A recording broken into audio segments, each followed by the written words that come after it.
ஊருக்குன்னு போயிட்டாலே அக்காவோட சமையல் தான். செம்ம டேஸ்ட்டா இருக்கும். தம்பிங்களும் ஊர்லேருந்து வந்திருக்கிறதுனால, அவங்களுக்கு உருளைக்கிழங்கு பொரியல் ரொம்ப பிடிக்குமேன்னு உருளைக்கிழங்கு பொரியல் செஞ்சுட்ருக்காங்க. கூடவே முருங்கைக்காய் சாம்பார் சுட சுட ரெடி ஆயிட்டுருக்கு. எனக்கு கீரைனாலே பிடிக்காது. எட்டி கசப்பு சத்தாச்சுன்னு வேற வழி இல்லாம சாப்பிடுவேன். ஆனா, அக்கா சமைச்சா மட்டும் ரொம்ப பிடிக்கும். திரும்ப திரும்ப போட்டு சாப்பிடுவேன். அதனாலேயே நான் ஊருக்கு போனா எப்படி வந்து பிரியாணி, ஆப்பம்லாம் ஒரு மெனுவா அந்த மாதிரி பொரியலும் எனக்கு கீரை பொரியலும் கண்டிப்பா செஞ்சு குடுத்துருவாங்க அக்கா. அக்காவுக்கு வந்து ஆயா மாதிரி கைப்பக்குவம்ன்னு சொல்லுவாங்க. சும்மா தண்ணீல மிளகாத்தூள், உப்பு போட்டா கூட எங்க ஆயாவோட சமையல் அவ்ளோ டேஸ்ட்டா இருக்குமா!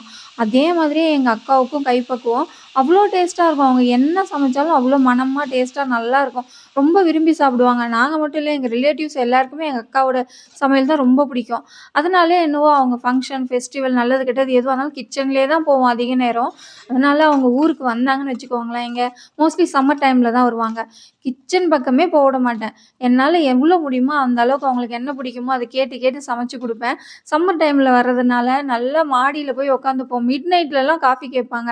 காஃபி போட்டுக்கிட்டு மாடியில உட்காந்துட்டு கதை பேசிட்டு செம்ம ஜாலியா அரட்டை அடிச்சுட்ருப்போம். நீங்க எப்படி இருப்பீங்க உங்க அக்கா கூடன்னு சொல்லுங்க?